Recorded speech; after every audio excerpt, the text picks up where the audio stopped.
ओम साईराम। अध्याय 43 और 44। पूर्व तैयारी समाधि मंदिर। हिंदुओं में यह प्रथा प्रचलित है कि जब किसी मनुष्य का अंतकाल निकट आ जाता है तो उसे धार्मिक ग्रंथ आदि पढ़कर सुनाए जाते हैं। इसका मुख्य कारण केवल यही है कि जिससे उसका मन सांसारिक झंझटों से मुक्त होकर आध्यात्मिक विषयों में लग जाए और वह प्राणी कर्मवश अगले जन्म में जिस योनि को धारण करे उसमें उसे सद्गति प्राप्त हो। सर्वसाधारण को यह विदित ही है कि जब राजा परीक्षित को एक ब्रह्मर्षि पुत्र ने शाप दिया और 1 सप्ताह के पश्चात ही उनका अंतकाल निकट आया तो महात्मा शुकदेव ने उन्हें उस सप्ताह में श्रीमद् भागवत पुराण का पाठ सुनाया, जिससे उनको मोक्ष की प्राप्ति हुई। यह प्रथा अभी भी अपनाई जाती है। महानिर्वाण के समय गीता, भागवत और अन्य ग्रंथों का पाठ किया जाता है। बाबा तो स्वयं अवतार थे, इसलिए उन्हें ब्राह्म साधनों की आवश्यकता नहीं थी, परंतु केवल दूसरों के सामने उदाहरण प्रस्तुत करने के हेतु ही उन्होंने इस प्रथा की उपेक्षा नहीं की। जब उन्हें विदित हो गया कि मैं अब शीघ्र इस नश्वर देह का त्याग करूंगा, तब उन्होंने श्री विजय को राजविजय प्रकरण सुनाने की आज्ञा दी। श्री विजय ने 1 सप्ताह प्रतिदिन पाठ सुनाया। तत्पश्चात ही बाबा ने उन्हें 8वें प्रहर पाठ करने की आज्ञा दी। श्री विजय ने उस अध्याय की द्वितीय आवृत्ति 3 दिन में पूर्ण कर दी और इस प्रकार 11 दिन बीत गए। फिर 3 दिन और उन्होंने पाठ किया। अब श्री विजय बिल्कुल थक गए, इसलिए उन्हें विश्राम करने की आज्ञा हुई। बाबा अब बिल्कुल शांत बैठ गए और आत्मस्थित होकर वे अंतिम क्षण की प्रतीक्षा करने लगे। 2-3 दिन पूर्व ही प्रातःकाल से बाबा ने भिक्षाटन करना स्थगित कर दिया और वे मस्जिद में ही बैठे रहने लगे। वे अपने अंतिम क्षण के लिए पूर्ण सचेत थे, इसलिए वे अपने भक्तों को धैर्य तो बंधाते रहते, पर उन्होंने किसी से भी अपने महानिर्वाण का निश्चित समय प्रकट न किया। इन दिनों काका साहब दीक्षित और श्रीमान बूटी बाबा के साथ मस्जिद में नित्य ही भोजन करते थे। महानिर्वाण के दिन अथवा 15 अक्टूबर को आरती समाप्त होने के पश्चात बाबा ने उन लोगों को भी अपने निवास स्थान पर ही भोजन करके लौटने को कहा। फिर भी लक्ष्मीबाई शिंदे, बागोजी शिंदे, भयाजी, लक्ष्मण भाला शिंपी और नाना साहेब निमोनकर वहीं रह गए। श्यामा नीचे मस्जिद की सीढ़ियों पर बैठे थे। लक्ष्मीबाई शिंदे को 9 रुपये देने के पश्चात बाबा ने कहा कि मुझे मस्जिद में अब अच्छा नहीं लगता है, इसलिए मुझे बूटी के पत्थरवाड़े में ले चलो, जहाँ मैं सुखपूर्वक रहूँगा। ये ही अंतिम शब्द उनके श्रीमुख से निकले। इसी समय बाबा बायाजी के शरीर की ओर लटक गए और अंतिम श्वास छोड़ दी। भागोजी ने देखा कि बाबा की श्वास रुक गई है, तब उन्होंने नाना साहब निमोनकर को पुकारकर यह बात कही। नाना साहब ने कुछ जल लाकर बाबा के श्रीमुख में डाला, जो बाहर लुढ़क आया। तभी उन्होंने जोर से आवाज लगाई, हरे देव। तब बाबा ऐसे दिखाई पड़े जैसे उन्होंने धीरे से नेत्र खोलकर धीमे स्वर में ओह कहा हो, परंतु अब स्पष्ट विदित हो गया कि उन्होंने सचमुच ही शरीर त्याग दिया है। बाबा समाधिस्थ हो गए। यह हृदय विदारक दुस्संवाद दावानल की भांति तुरंत ही चारों ओर फैल गया। शिरडी के सब नर नारी और बालकगण मस्जिद की ओर दौड़े। चारों ओर हाहाकार मच गया। सभी के हृदय पर वज्रपात हुआ। उनके हृदय विचलित होने लगे। कोई जोर जोर से चिल्लाकर रुदन करने लगे, कोई सड़कों पर लौटने लगा और बहुत से वे बेसुख होकर वहीं गिर पड़े। प्रत्येक की आंखों से झरझर आंसू गिर रहे थे। प्रलय काल के वातावरण में तांडव नृत्य का जैसा दृश्य उपस्थित हो जाता है, वही गति शिरडी के नर नारियों के रुदन से उपस्थित हो गई। उनके इस महान दुख में कौन आकर उन्हें धैर्य बंधाता, जबकि उन्होंने साक्षात सगुण द्वारा ब्रह्म का सानिध्य खो दिया था। इस दुख का वर्णन भला कर ही कौन सकता है। अब कुछ भक्तों को श्री साईं बाबा के वचन याद आने लगे। किसी ने कहा कि महाराज साईं बाबा ने अपने भक्तों से कहा था कि भविष्य में वे 8 वर्ष के बालक के रूप में पुनः प्रकट होंगे। ये एक संत के वचन है और इसलिए किसी को भी उन पर संदेह नहीं करना चाहिए, क्योंकि कृष्णावतार में भी चक्रपाणि अर्थात भगवान विष्णु ने ऐसे ही लीला की थी। श्री कृष्ण माता देवकी के सामने 8 वर्ष की आयु वाले एक बालक के रूप में प्रकट हुए, जिनका दिव्य तेजोमय स्वरूप था और जिनके चारों हाथों में आयुध अथवा शंख, चक्र, गदा और पद्म सुशोभित थे। अपने उस अवतार में भगवान श्री कृष्ण ने भूभार हल्का किया था। साईं बाबा का यह अवतार अपने भक्तों के उत्थान के लिए हुआ था। संतों की कार्य प्रणाली अगम्य होती है। साईं बाबा का अपने भक्तों के साथ यह संपर्क केवल एक ही पीढ़ी का नहीं, बल्कि यह उनका पिछले कई जन्मों का संपर्क है। ऐसा प्रतीत होता है कि इस प्रकार का प्रेम संबंध विकसित करके महाराज श्री साईं बाबा दौरे पर चले गए हैं और भक्तों को दृढ़ विश्वास है कि शीघ्र ही पुनः वापस आ जाएंगे। अब समस्या उत्पन्न हुई कि बाबा के शरीर की अंतिम क्रिया किस प्रकार की जाए। कुछ यवन लोग कहने लगे कि अनेक उनके शरीर को कब्रिस्तान में दफन कर उसके ऊपर एक मकबरा बना देना चाहिए। कुशाल चंद और अमीर शकर की भी यही धारणा थी, परंतु ग्राम्याधिकारी श्री रामचंद्र पाटिल ने दृढ़ और निश्चयात्मक स्वर में कहा कि तुम्हारी निर्णय मुझे मान्य नहीं है। शरीर को वाड़े के अतिरिक्त अन्यत्र कहीं भी नहीं रखा जाएगा। इस प्रकार लोगों में मतभेद उत्पन्न हो गया और वह वाद विवाद 36 घंटों तक चलता रहा। बुधवार के दिन प्रातःकाल बाबा ने लक्ष्मण मामा जोशी को स्वप्न दिया और उन्हें अपने हाथ से खींचते हुए कहा कि शीघ्र उठो, बाबू साहब समझता है कि मैं मृत हो गया हूँ, इसलिए वह तो आयोग नहीं, तुम पूजन और काकड़ आरती करो। लक्ष्मण मामा ग्राम के ज्योतिषी श्यामा के मामा तथा एक कर्मठ ब्राह्मण थे। वे नित्य प्रातःकाल बाबा का पूजन किया करते, तत्पश्चात ही ग्राम देवियों और देवताओं का। उनकी बाबा पर दृढ़ निष्ठा थी, इसलिए इस दृष्टांत के पश्चात वे पूजन की समस्त सामग्री लेकर वहां आए और ज्यों ही उन्होंने बाबा के मुख आवरण हटाया तो उस निर्जीव अलौकिक महान प्रदीप्त प्रतिभा के दर्शन कर वे स्तब्ध रह गए, मानो हिमांशु ने उन्हें अपने पाश में आबद्ध करके जड़वत बना दिया है। स्वप्न की स्मृति ने उन्हें अपना कर्तव्य करने को प्रेरित कर दिया। फिर उन्होंने मौलवियों के विरोध की कुछ भी चिंता न कर विधिवत पूजन और काकड़ आरती की। दोपहर को बापू साहेब जोग भी अन्य भक्तों के साथ आए और सदैव की भांति मध्याह्न की आरती की।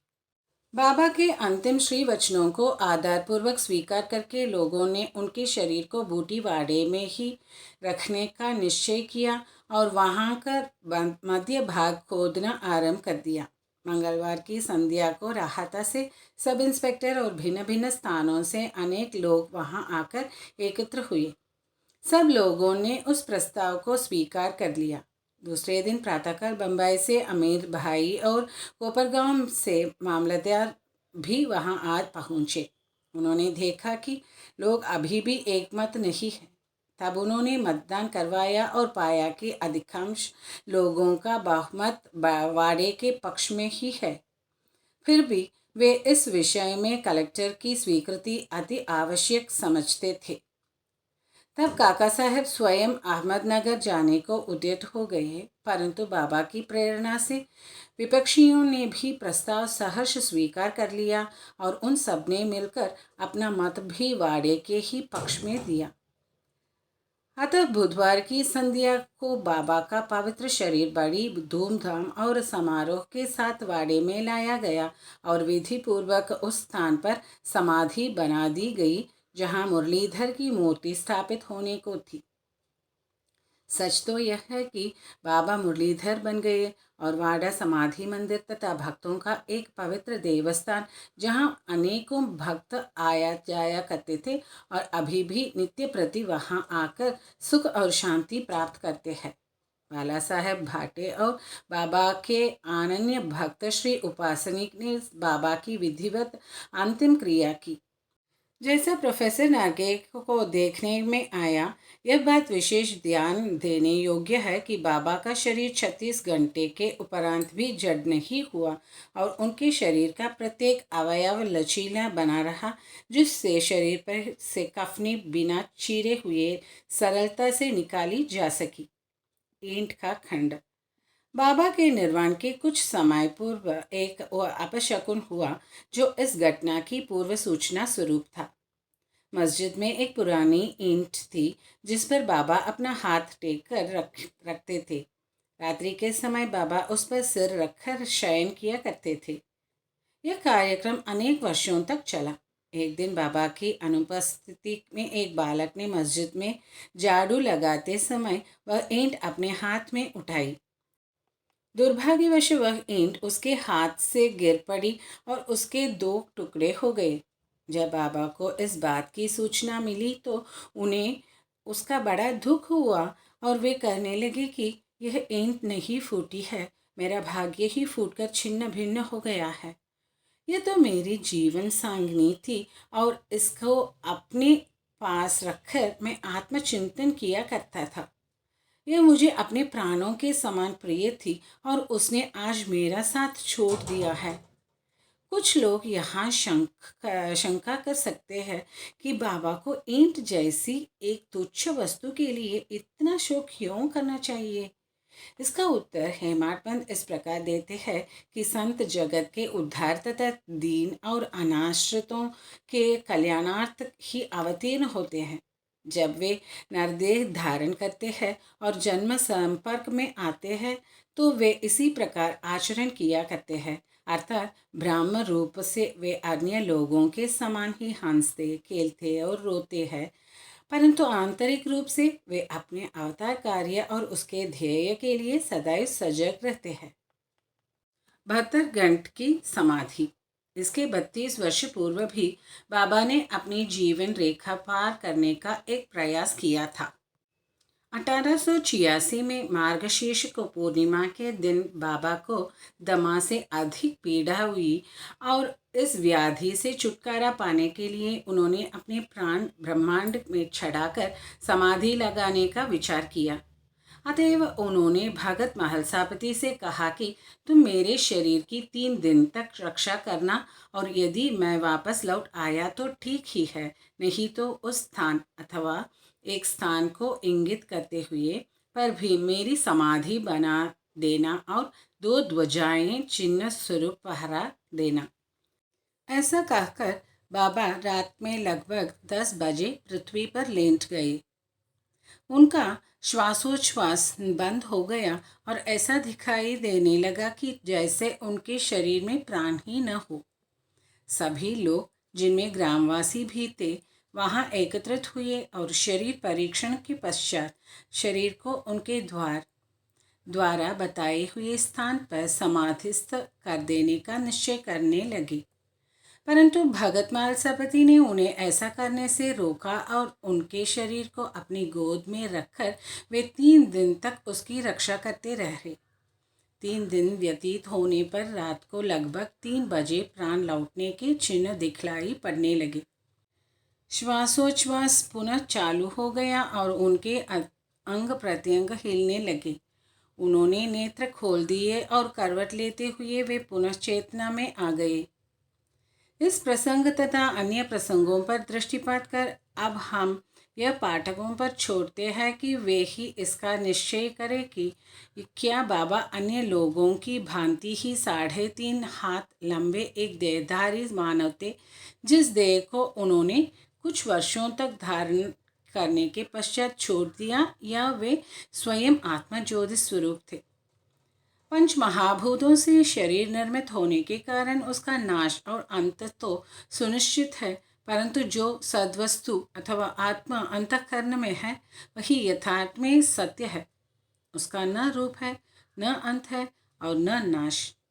यही शुद्ध चैतन्य धन या ब्रह्म इंद्रियों और मन पर शासन और नियंत्रण रखने वाला जो तत्व है वही साई है, जो संसार के समस्त प्राणियों में विद्यमान है और जो सर्वव्यापी है। अपना अवतार कार्य पूर्ण करने के लिए ही उन्होंने देह धारण किया था और वह कार्य पूर्ण होने पर उन्होंने उसे त्याग कर पुनः अपना शाश्वत और अनंत स्वरूप धारण कर लिया। श्री दत्तात्रेय के पूर्ण अवतार गंगापुर के श्री नृसिंह सरस्वती के समान श्री साई भी सदैव वर्तमान है। उनका निर्वाण तो एक औपचारिक बात है। वे जड़ और चेतन सभी पदार्थों में व्याप्त है तथा सर्वभूतों के अंतःकरण के संचालक और नियंत्रण करता है। इसका अभी भी अनुभव किया जा सकता है और उन अनेकों के अनुभव में आ भी चुका है जो अनन्य भाव से उनके शरणागत हो चुके हैं और जो पूर्ण अंतःकरण से उनके उपासक है। यदि भी बाबा का स्वरूप आप देखने को नहीं मिल सकता है, फिर भी यदि हम शिरडी को जाए तो हमें वहाँ उनका जीवित सदृश चित्र मस्जिद को शोभायमान करते हुए अब भी देखने में आएगा। यह चित्र बाबा के एक प्रसिद्ध भक्त कलाकार श्री श्यामराव जयकर ने बनाया था। एक कल्पनाशील और भक्त दर्शक को यह चित्र अभी भी बाबा के दर्शन के समान ही संतोष और सुख पहुंचाता है। बाबा अब देह में स्थित नहीं है, परंतु वे सर्वभूतों में व्याप्त है और भक्तों का कल्याण पूर्ववत ही करते रहेंगे, जैसा कि वे सदैव रख किया करते थे। बाबा संतों के समान अमर है, चाहे वे नरदेह धारण कर ले, जो कि एक आवरण मात्र है, परंतु वे तो स्वयं भगवान श्री हरि है, जो समय समय पर भूतल पर अवतीर्ण होते हैं। बापू साहेब जोग का संन्यास। जो के संन्यास की चर्चा कर हेमाडपंत यह अध्याय समाप्त करते हैं। श्री सखाराम हरि उर्फ बापू साहेब जोग पुणे के प्रसिद्ध वारकरी विष्णु बुआ जोग के काका थे। वे लोग कर्म विभाग में पर्यवेक्षक थे। सेवानिवृत्ति के पश्चात वे सपत्नीक शिरडी में आकर रहने लगे। उनके कोई संतान न थी। पति और पत्नी दोनों की ही साई चरणों में अटल श्रद्धा थी। वे दोनों अपने दिन उनकी पूजा और सेवा करने में ही व्यतीत किया करते थे। मेघा की मृत्यु के पश्चात बापू साहेब जोग ने बाबा की महासमाधि पर्यंत मस्जिद और चावड़ी में आरती की। उनको साठेवाड़ा में श्री ज्ञानेश्वरी और एकनाथी भागवत का वाचन तथा उसका भावार्थ श्रोताओं को समझाने का कार्य भी दिया गया था। इस प्रकार अनेक वर्षों तक सेवा करने के पश्चात उन्होंने एक बार बाबा से प्रार्थना की कि हे मेरे जीवन के एकमात्र आधार, आपके पूजनीय चरणों का दर्शन कर समस्त प्राणियों की परम शांति का अनुभव होता है। मैं इन श्री चरणों की अनेक वर्षों से निरंतर सेवा कर रहा हूँ, परंतु क्या कारण है कि आपके चरणों की छाया के सन्निकट होते हुए भी मैं उनकी शीतलता में से वंचित हूँ। मेरे इस जीवन में कौन सा सुख है यदि मेरा चंचल मन शांत और स्थिर बनकर आपके श्री चरणों में मग्न नहीं होता? क्या इतने वर्षों का मेरा संत समागम व्यर्थ ही जाएगा? मेरे जीवन में वह शुभ घड़ी कब आएगी जब आपकी मुझ पर कृपा दृष्टि होगी? भक्त की प्रार्थना सुनकर बाबा को दया आ गई। उन्होंने उत्तर दिया कि थोड़े ही दिनों में अब तुम्हारे अशुभ कर्म समाप्त हो जाएंगे तथा पाप और पुण्य जलकर शीघ्र ही भस्म हो जाएंगे। मैं तुम्हें उस दिन ही भाग्यशाली समझूंगा जिस दिन तुम ऐन्द्रिक विषयों को तुच्छ जानकर समस्त पदार्थों से विरक्त होकर पूर्ण अनन्य भाव से ईश्वर भक्ति कर संन्यास धारण कर लोगे। कुछ समय पश्चात बाबा के वचन सत्य सिद्ध हुए। उनकी स्त्री का देहांत होने जाने पर उनकी अन्य कोई आसक्ति शेष न रही। वे अब स्वतंत्र हो गए और उन्होंने अपनी मृत्यु के पूर्व संन्यास धारण कर अपने जीवन का लक्ष्य प्राप्त कर लिया। बाबा के अमृततुल्य वचन। दयानिधि कृपालु श्री साई समर्थ ने मस्जिद में अनेक बार निम्नलिखित सुदोपम वचन कहे थे, जो मुझे अत्यधिक प्रेम करता है वह सदैव मेरा दर्शन पाता है। उसके लिए मेरे बिना सारा संसार ही सोना है। वह केवल मेरा ही लीलागान करता है।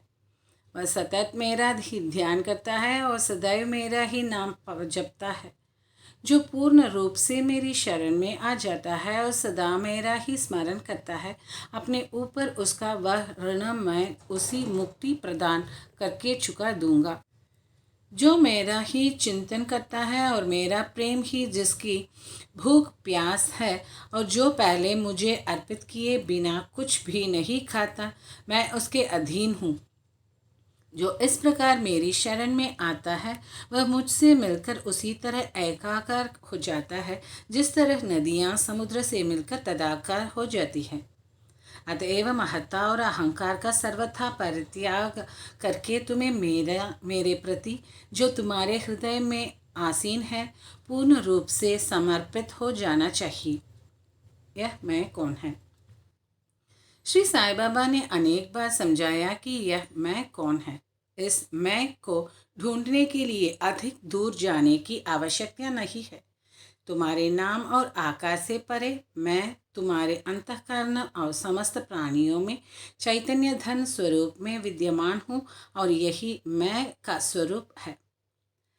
ऐसा समझकर तुम अपने तथा समस्त प्राणियों में मेरा ही दर्शन करो। यदि तुम इसका नित्य प्रति अभ्यास करोगे तो तुम्हें मेरी सर्वव्यापकता का अनुभव शीघ्र हो जाएगा और मेरे साथ अभिन्नता प्राप्त हो जाएगी। अतः हेमाडपंथ पाठकों को नमन कर उनसे प्रेम और आदरपूर्वक विनम्र प्रार्थना करते हैं कि उन्हें समस्त देवताओं, संतों और भक्तों का आदर करना चाहिए। बाबा सदैव कहा करते थे कि जो दूसरों को पीड़ा पहुंचता है वह मेरे हृदय को दुख देता है तथा मुझे कष्ट पहुंचाता है। इसके विपरीत जो स्वयं कष्ट सहन करता है वह मुझे अधिक प्रिय है। बाबा समस्त प्राणियों में विद्यमान है और उनकी हर प्रकार में से रक्षा करते हैं। समस्त जीवों से प्रेम करो, यही उनकी आंतरिक इच्छा है। इस प्रकार का विशुद्ध अमृतमय स्रोत उनके श्रीमुख से सदैव झरता रहता था। अतः जो प्रेम पूर्वक बाबा का लीला गान करेंगे या उन्हें भक्ति पूर्वक श्रवण करेंगे, उन्हें साई से अवश्य अभिन्नता प्राप्त होगी। श्री सद्गुरु साईनाथ अर्पणमस्तु। शुभम भवतु। ओम साई राम, जय साई राम, जय जय साई राम।